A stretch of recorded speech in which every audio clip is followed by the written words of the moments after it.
हाथरस वाले सत्संग में जो कुछ भी हुआ, आज उसकी गूंज पूरे देश में सुनाई दे रही है, क्योंकि वहाँ मौत का मातम छा गया और अब तक 122 लोगों की मौत हो चुकी है और बाबा अब तक फरार है। तो इस वीडियो में हम जानेंगे कि कैसे ये हादसा हुआ, इस हादसे की क्या वजह रही है, कौन है इसके पीछे और साकार बाबा कौन है। साकार बाबा की सारी हिस्ट्री से लेकर प्रेजेंट तक सब कुछ जानेंगे इस वीडियो में, तो बने रहिए वीडियो के आखिरी तक। और अगर चैनल पर नए हैं तो प्लीज सब्सक्राइब द चैनल। दरअसल बात है 2 जुलाई मंगलवार की, जब 2 लाख लोग उत्तर प्रदेश के हाथरस में नारायण साकार बाबा उर्फ भोले बाबा का सत्संग सुनने आए थे। बाबा की अगर थोड़ी हिस्ट्री जाने, अगर थोड़ा सा पास्ट जाने, तो बाबा का असली नाम है सूरजपाल और बाबा को सूट बूट वाले बाबा भी कहते हैं। बाबा पहले उत्तर प्रदेश के अलीगढ़ में कांस्टेबल थे, फिर बाद में एसआई भी बने और कभी कभी तो वर्दी में ही सत्संग करने लग जाते थे। फिर बाद में इन्होंने नौकरी छोड़ दी और परमानेंट सत्संग के काम में ही लग गए। बताया जाता है कि इन्होंने 18 साल पहले नौकरी छोड़ी थी और जब ये सत्संग करने लगे तो इनके सत्संग में 50-50 हजार लोग जाने लगे।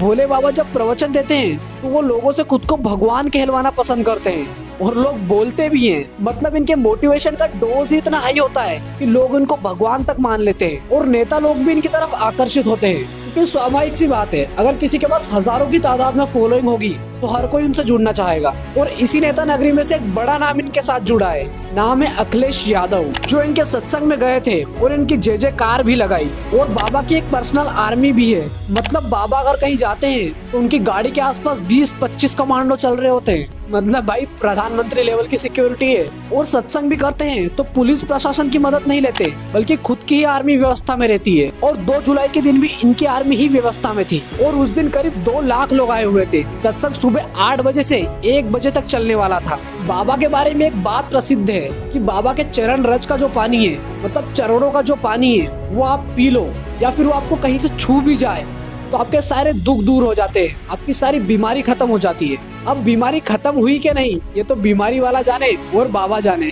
और उस दिन भी बाबा जब 1 बजे जाने वाले थे तब उनके चरण रज का पानी, मतलब चरणों का पानी सब महिलाओं पर फेंका गया और वही पानी अपने ऊपर लेने के लिए भगदड़ मची। मतलब जो लोग पीछे थे, जिनके ऊपर पानी नहीं जा रहा था, वो आगे बढ़े और आगे जो लोग थे उनके ऊपर चढ़ गए, जिससे वहाँ पर कई लोगों की मौत हो गई। और जब बाबा जाने लगे तो पूरी भीड़ बाबा की गाड़ी के पीछे भागने लगी। बाबा ने गाड़ी तो नहीं रोकी पर वहाँ पर कई लोगों की ऑन द स्पॉट डेथ हो गई।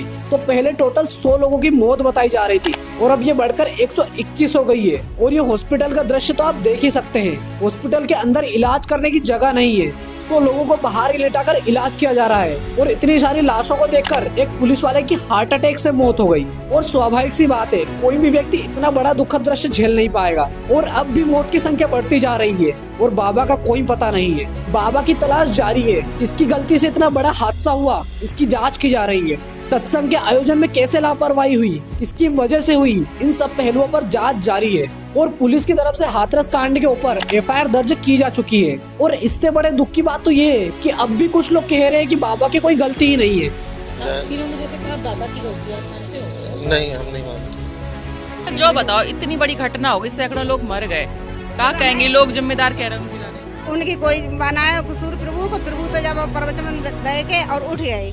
और आपको क्या लगता है इस बारे में मुझे कमेंट करके जरूर बताना। और ऐसे ही इन्फॉर्मेटिव वीडियोस के लिए प्लीज सब्सक्राइब द चैनल। मिलते हैं अगली वीडियो में।